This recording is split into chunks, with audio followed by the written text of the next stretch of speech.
요즘 인생 2회차 소재와 더불어서 시청자들이 가장 열광하는 장르의 드라마들이 있습니다. 사적 복수에 대한 내용인데요. 2023년도에 큰 화제가 됐던 더 글로리는 학폭으로 영혼이 파괴됐던 문동은이라는 여자가 복수를 위해서 10수년 준비해서 가해자들을 하나하나 파멸시키는 내용이죠. 또 복수대행 서비스를 하는 모범택시도 누군가에 의해 억울하게 당한 사람들이 죽음을 결심한 마지막 순간에 무지개 운수의 명함을 보게 되고 전화하게 되면서 사적 복수가 시작되는 이야기입니다. 제목이 아예 국민사형 투표라고 해서 숨어있는 범죄자를 찾아내서 그의 죄를 낱낱이 까발리고 그 사람을 사형시킬지 말지 국민사형 투표를 진행하는 과정을 그린 드라마도 있습니다. 최근 넷플릭스에서 오픈된 동명의 웹툰 원작 드라마 살인자 이응 난감도 있는데요. 인면수심의 악한 범죄자를 알아보는 능력을 가진 이탕이라는 청년이 직접 악인을 처단하면서 연쇄살인범이 되는 이야기입니다. 이탕이 처음엔 우발적으로 살인을 하게 되는데 알고 보니 그 사람이 연쇄살인범이었고 이후에도 계속 그런 사람을 죽이고 다니게 됩니다. 그가 죽이는 인간들은 악마 자체라고 봐도 무방한 극악무도하고 파렴치한 존재들이었는데요. 놀라운 건 그가 그렇게 살인을 하고 다녀도 기적인지 우연인지 그가 범죄를 저지른 증거가 하나도 남지 않는다는 거였어요. 그래서 시청자들에게 이렇게 질문을 하죠. 이건 신이 내린 영웅인가 심판받을 악인인가? 여러분들은 어떻게 생각하시나요?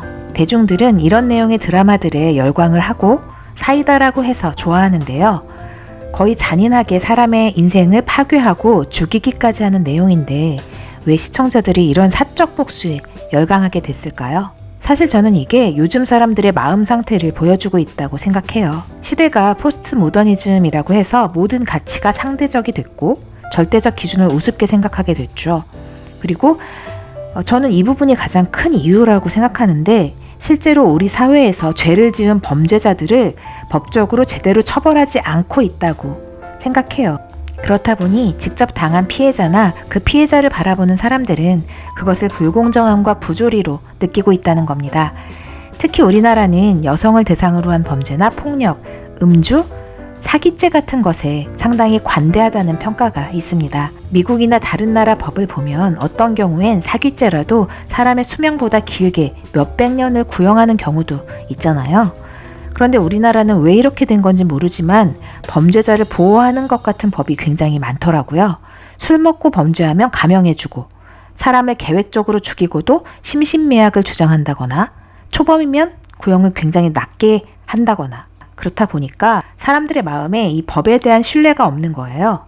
피해자만 고통스럽고 범죄자들은 몇 년 살고 나오면 그만이라는 식의 태도를 많이 보게 됩니다. 그래서 결국 모범택시 같은 존재가 나타나서 사적으로 복수해주길 바라게 되는 겁니다. 사실 우리가 살면서 범죄까지 가지 않더라도 억울한 일을 당할 때가 자주 있습니다. 그럴 경우에 기독교에서 말하는 답은 우리가 다 알고 있죠. 용서하라는 말. 예수님이 말하는 사랑의 삶은 친구와 선한 사람뿐만 아니라 원수와 악인까지도 포용하니까요. 악한 자를 대적하지 말라. 누구든지 오른뺨을 치거든 왼편도 돌려대라. 이런 말들 많이 듣잖아요. 그치만 우리를 지독하게 괴롭히고 고통스럽게 하는 예를 들면 전세 사기를 당해서 삶의 터전을 잃었다거나 뺑소니를 당해서 불구가 됐는데 또 성폭행을 당해서 인생이 무너져 버렸는데 실상 용서하는 마음이 가능한 일일까요? 이 부분에 대해서 팀 켈러는 이렇게 말하고 있습니다. 예수님은 악에 저항하지 말라고 말씀하신 적이 없으며 신약 성경 전체를 봐도 그런 말씀은 없다. 하나님의 얼굴은 악행하는 자들을 대적하신다. 우리는 마귀를 대적해야 하고 악한 사람을 용납하지 말고 우리 중에서 내쫓아야 하며 악에 맞서 씨름해야 한다. 이 모두에서 보듯이 예수님의 말씀은 악이 우리를 해쳐도 그냥 방치해야 한다는 뜻이 아니다. 그런데 우리나라 교회의 경우 성도들은 무조건 순종하고 어떤 상황에도 불화 없이 잘 넘어가는 게 거룩한 거라고 생각해서 포용하려고 하죠. 하지만 그게 악이라고 생각될 때 우리는 저항해야 하고 악한 사람을 대적하고 악에 맞서 싸워야 하는 게 맞다는 겁니다. 하지만 기독교에서 악을 맞선다는 것은 세상적 의미와는 다릅니다. 예수님의 가르침은 악이 날뛰도록 그냥 두라는 게 아니다. 예수님이 마태복음에서 명하셨듯이 우리는 누가 우리에게 죄를 범하거든 지적해야 한다. 바울도 베드로가 중대한 과오를 범하자 공공연하게 맞서서 저지했다. 범죄한 사람을 책망하고 바로잡아 주라는 권고가 성경에 가득하다. 신약 성경에 기록되어 있듯이 정부도 하나님이 악을 징벌하라고 세우신 것이다. 다만 악에 저항할 때도 그리스도인은 단지 복수할 목적으로 가해자를 겨냥해 상대나 상대의 평판을 해쳐서는 안 된다. 예수님이 일일이 예를 들어가며 설명하신 대로 신자는 악행에 대응할 때 격분과 상한 자존심과 복수심으로 해서는 안 된다. 그런데 우리나라 교회에서는 아주 오랫동안 무조건적인 용납이 사랑이라고 착각하고 방관한 게 문제였죠. 악에 대해선 분명히 저항해야 합니다. 다만 그것이 미움과 증오를 베이스로 하면 안 된다는 겁니다. 왜냐하면 그런 마음은 상대보다 자기 자신에게, 스스로에게 독이 되기 때문입니다.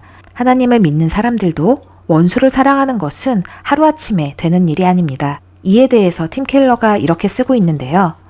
기독교의 용서는 1년의 훈련이며 기도훈련과 공동체 훈련도 거기에 포함된다. 본래 용서는 감정이 주가 아니다. 용서란 대개 느껴지기 한참 이전에 베푸는 것이지 느껴지고 나서야 베푸는 게 아니다. 용서는 감정과 무관하게 지키려는 약속이다.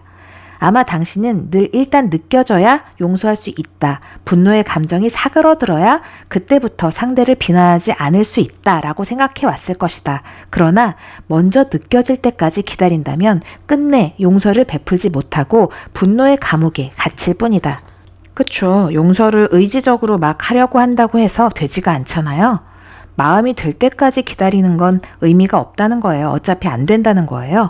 그렇기 때문에 용서는 매일 훈련을 통해서, 기도를 통해서 가능해질 수 있고 약속을 지키는 것처럼 먼저 할 수 있어야 된다는 거죠. 낭만 닥터 김사부라는 드라마가 있는데요. 시즌3에서 김사부가 이런 말을 합니다. 원래 복수는 그렇게 하는 거죠. 내가 겪은 가슴 아픈 일들을 악으로 갚을 게 아니라 선으로 갚아버리는 거. 그런 일들이 다시 생기지 않도록 만들어버리는 거. 그게 어른들의 복수죠. 굉장히 마음에 와닿았던 대사예요. 제가 아까 살인자 이응난감 얘기하면서 만약 이탕처럼 스치면서 만난 사람들 중에서 죽이고 싶은 사람이 반드시 죽어야 할 범죄자고 그를 죽여도 아무 증거가 남지 않는다면 이것은 신이 내린 영웅일까요? 심판받을 악인일까요? 악인은 그렇게 죽어도 괜찮은 건가요? 그렇다면 인권이 하늘을 높이 솟아있는 이 시대에 모순적인 상황이 아닐까요? 인권 때문에 사형구형도 못하는 시대잖아요. 저는 그런 능력이 있다면 분명 저주라고 생각합니다. 내가 주체가 되었을 때 용서는 쉬운 문제가 아닙니다. 하지만 우리가 드라마처럼 사적으로 누군가를 처단하고 복수한다고 생각해 보세요. 그럼 나 역시 누군가에게 그런 복수의 대상이 될 수 있지 않을까요? 우리는 모두 자신이 손해보고 있고 피해자라고 생각하거든요. 오늘은 사적 복수에 대한 드라마들을 얘기하면서 팀 켈러의 용서를 말하다라는 책 속의 문장들을 나눠봤습니다.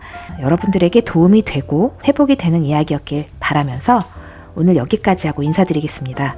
지금까지 크리스찬 인사이트에서 전해드렸습니다. 감사합니다.